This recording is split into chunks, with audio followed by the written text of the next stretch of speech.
الرحیم السلام علیکم بما صدقتم آمنت باللہ صدق اللہ العظیم۔ بڑی عزتوں کے لائق علماء کرام، برادران اسلام، میزبان محفل، منتظمین محفل،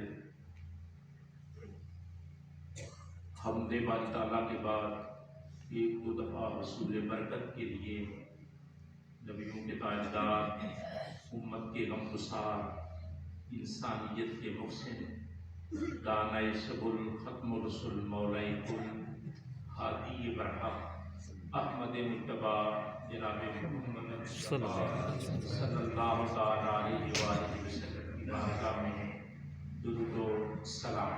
الصلاۃ والسلام علیک یا رسول اللہ۔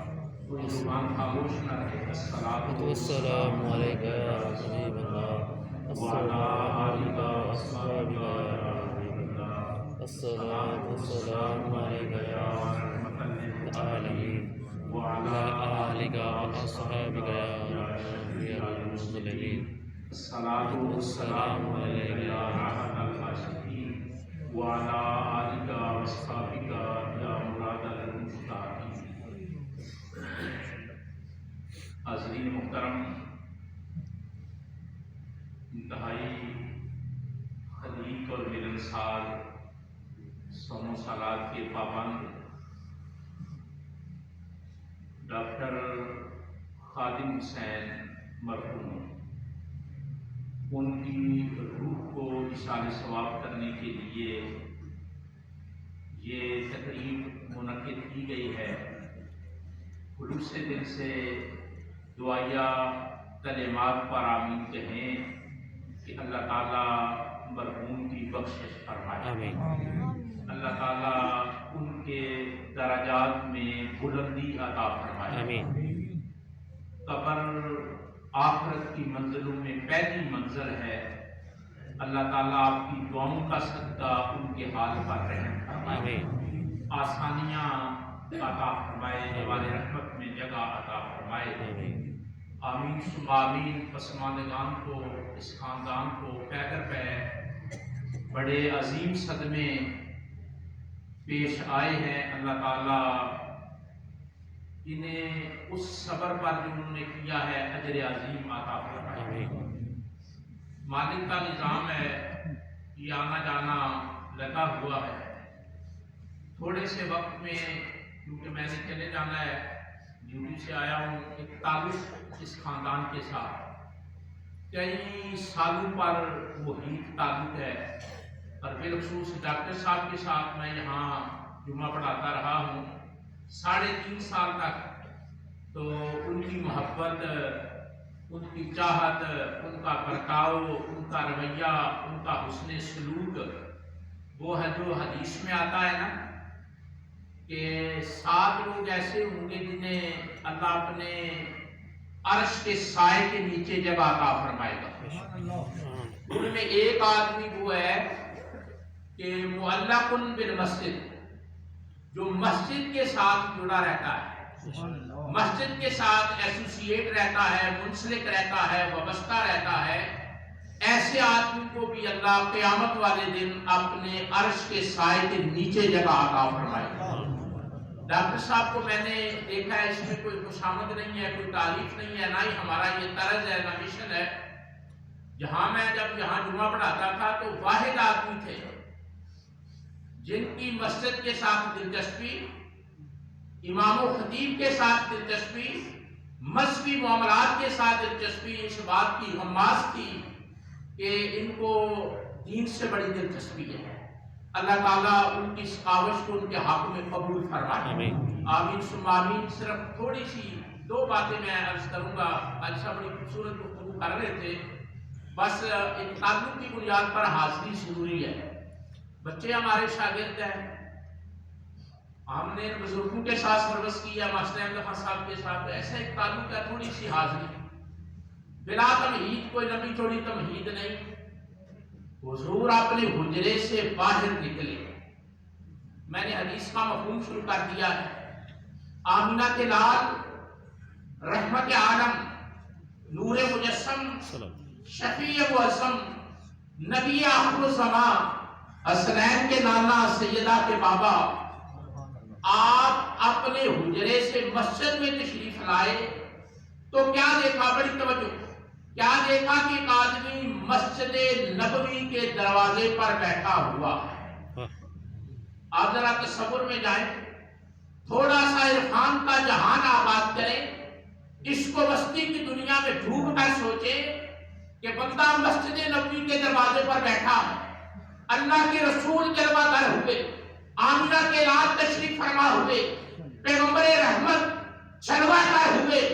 हुजूर ने देखा कि वो आदमी मस्जिद नबवी की बाहर वाले दरवाजे की दहलीज पर बैठा हुआ है, चौखट पर बैठा हुआ है और हाथ उठाए हुए हैं और एक दुआ कर रहा है, और उसकी दुआ में बड़ा सोच था, गुदास था, अंदाज था, लबो लहजा था, तकल्लुम का हुस्न था, और उसकी जो जरूरत थी उसका इजहार था। अल्लाह अकबर, वो हाथ उठाकर एक मस्ती में डूबकर दुआ कर रहा था, और दुआ करने की जगह कौन सी है? मस्जिद नबवी है, और मस्जिद नबवी के दरवाजे पर वो बैठकर अपना दामन फैलाकर दुआ कर रहा है।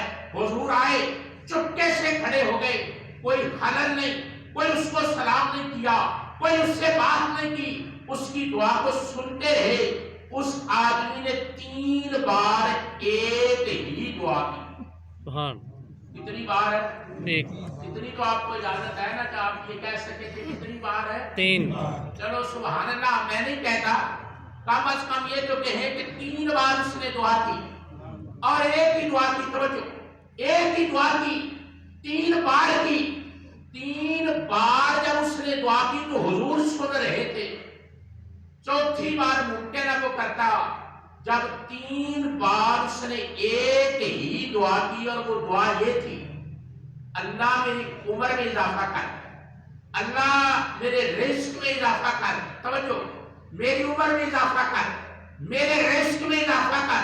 3 बार जब वो दुआ कर चुका, दुआ मस्जिद नबवी में कर रहा है, सरकार उसकी दुआ को सुन रहे हैं।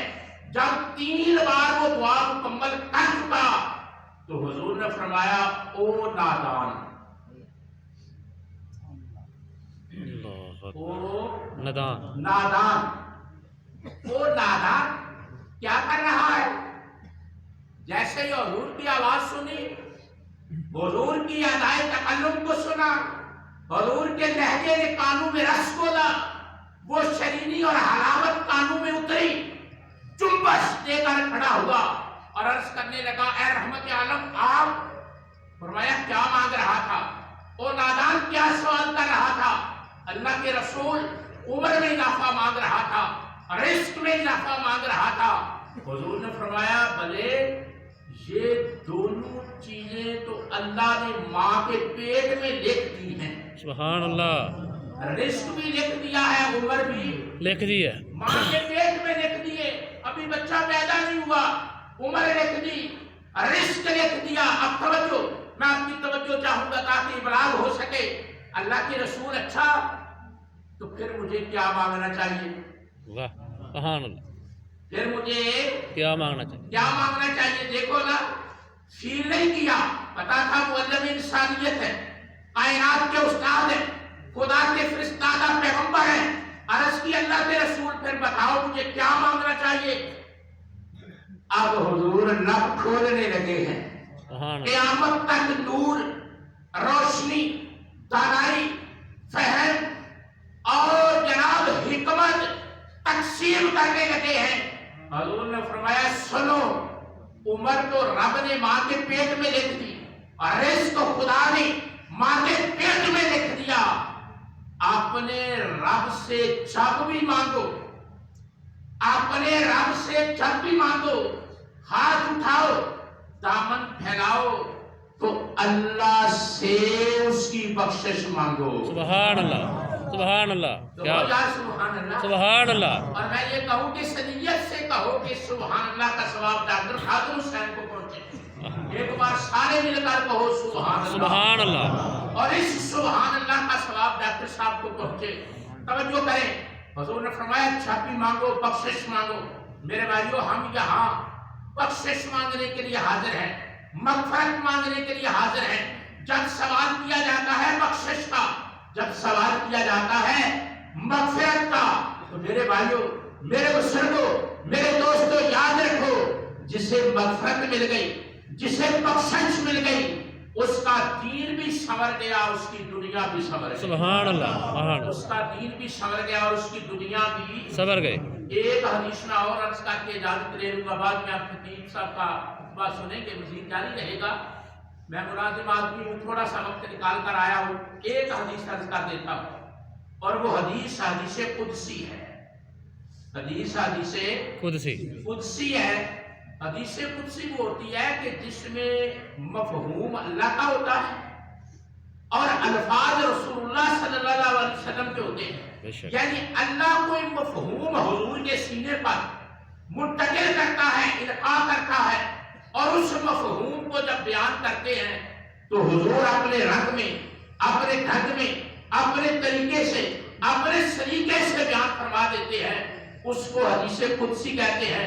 हदीस कुदसी है कि हुजूर ने फरमाया, मेरे अल्लाह ने मुझसे फरमाया है। सुभान अल्लाह। हाँ, थोड़ा थोड़ा हौसला हुआ आपको। मेरे अल्लाह ने मुझसे फरमाया है। अब जो अल्लाह ने हुजूर से फरमाया, वो हुजूर ने सहाबा से फरमाया। सुभान अल्लाह। बेशक, समझ आ रही है बात? बेशक। या रसूल अल्लाह, अल्लाह ने आपसे क्या इरशाद फरमाया है? तो अब इस हदीस को तवज्जो से सुने और मैं गुफ्तगू को क्लोज कर देता हूँ। हुजूर ने फरमाया, मेरे अल्लाह ने बताया है कि 3 चीजें हैं। कितनी? 3। कितनी चीजें हैं? 3 चीजें हैं। एक चीज अल्लाह के लिए है, एक चीज बंदे के लिए है, और तीसरी चीज अल्लाह और बंदे दोनों के लिए है। सुभान अल्लाह। तो जो है, बेशक, एक चीज अल्लाह के लिए है, एक चीज बंदे के लिए है, और एक चीज कामन है, मुश्तरक है अल्लाह और बंदे के दरमियान। अल्लाह के रसूल, अच्छा तो फिर इरशाद फरमाइए। हुजूर ने फरमाया, पहली चीज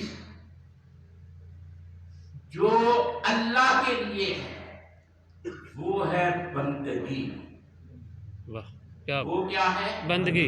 बंदगी सिर्फ अल्लाह का हक है, इबादत सिर्फ अल्लाह का हक है, वो अल्लाह के लिए, किसी और के लिए नहीं। ये हमारा अकीदा है कि बंदगी किसी और के लिए नहीं है। बंदगी सिर्फ अल्लाह के लिए है, इबादत सिर्फ अल्लाह के लिए है। या रसूल अल्लाह, अच्छा ये तो पता चल गया कि इबादत अल्लाह के लिए है, बेशक, ये पहली चीज है। या रसूल अल्लाह, वो चीज कौन सी है जो बंदे के लिए है? हुजूर ने फरमाया, बंदा बंदगी करे। ये सीखने वाली बातें हैं। बंदा बंदगी करे तो मगफरत बंदे के लिए है, सुभान अल्लाह, बख्शिश बंदे के लिए है। बंदगी करने वाला हो, खुदा को सजदा करने वाला हो, खुदा को याद करने वाला हो, खुदा के सामने सर झुकाने वाला हो, तो जो अल्लाह की मगफिरत है ना, वो बंदे के लिए। वो किसके लिए है? बंदे के लिए। चीजें कितनी थी? 3। पहली चीज अल्लाह के लिए इबादत, बंदे के लिए क्या? मगफिरत। या रसूल अल्लाह, वो चीज भी बताओ ना जो अल्लाह और बंदे के दरमियान कामन है। फरमाया, दुआ करना। सुभान। बंदे का काम है कबूल करना मौला का काम। सुभान अल्लाह, सुभान अल्लाह। दुआ करना बंदे का काम है और कबूल करना अल्लाह का काम है। यानी दुआ बंदे के जिम्मे है और दुआ को शर्फ कबूलियत अता करना ये मेरे रब का काम है। मेरे भाइयों, 3 चीजें ऐसी हैं, अगर मैं और आप अपनी जिंदगी में ले आए, बंदगी अल्लाह की करें और मगफरत का सवाल करें, दुआ अल्लाह से करें और अल्लाह उस दुआ को शर्फ कबूलियत अता फरमाए। ये देखें, जिंदगी मुख्तसर सी है, खत्म हो जाएगी।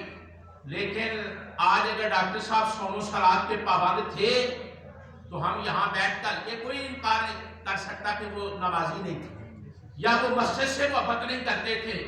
हुजूर की हदीस है, जिसे मस्जिद में आते जाते देखो, जिस बंदे को आप देखें वो मस्जिद में आता है जाता है, फरमाया जब उसके बारे में गवाही देने का मौका मिले तो कहो ईमान वाला है, सुभान अल्लाह कहो ईमान वाला है। अब मेरे ख्याल में आप सारा खुलासा समझ गए होंगे कि बंदे को अपने रब की बंदगी करते रहना चाहिए, बेशक उससे बख्शिश का सवाल। और मगफरत जो लफ्ज है ना, इसका मीनिंग पता है क्या? मगफरत कहते किसको है?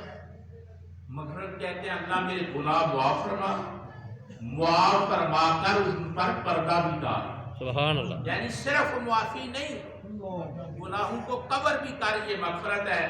तो मेरी दुआ है कि अल्लाह ताला हम जितने लोग यहाँ हाजिर हैं, हमारी दुआओं का सदका अल्लाह डॉक्टर साहब को मगफरत अता फरमाए, आमीन आमीन कब्र में उनके दर्जात बुलंद फरमाए। आमीन। हम इस खानदान के हम